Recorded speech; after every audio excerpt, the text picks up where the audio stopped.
llegamos al convencimiento que la gran mayoría de los jóvenes venezolanos no conocen nuestra historia, no conocen la historia del país, no conocen la historia petrolera, no saben lo que el petróleo ha significado para Venezuela, no han vivido porque nacieron algunos de ellos hace 20, 25 años y no tenían por qué conocer la historia directamente como la conocimos nosotros que la vivimos, pero por lo menos leerla, pero tampoco la han leído. Entonces, uno de los aspectos para mí más resaltantes de las nuevas promociones venezolanas es el poco conocimiento de la historia. Y yo me atrevería a decir que hoy más de la mitad del país no sabe lo que el petróleo significó para la sociedad venezolana.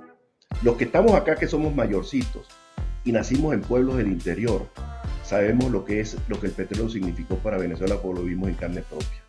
Cuando éramos niños en los pueblos, ahí no habían carreteras, caminos de recuas en los Andes. La electricidad llevaba 2 horas al día. No había comunicaciones de ningún género, el teléfono no existía. La radio se ponía de 7 a 9 de la noche, se calentaban los tubos y había que apagar la radio, no había televisión, no había nada de eso. Y la gran transformación que sufrió Venezuela, básicamente en la segunda mitad del siglo pasado, del siglo XX y buena parte de este siglo hasta la llegada de Chávez al poder, yo creo que se debió al petróleo.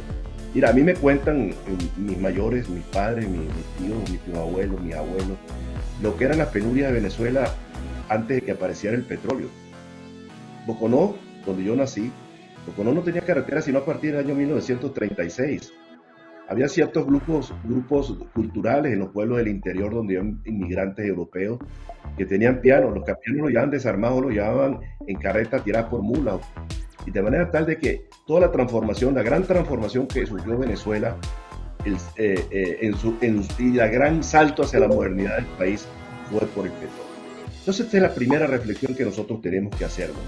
La gente cree que todo nos llegó por azar, no, hubo un gran esfuerzo, un gran trabajo, mucha dedicación, mucho sacrificio, mucha abnegación de miles de venezolanos que vieron a través del petróleo la transformación del país.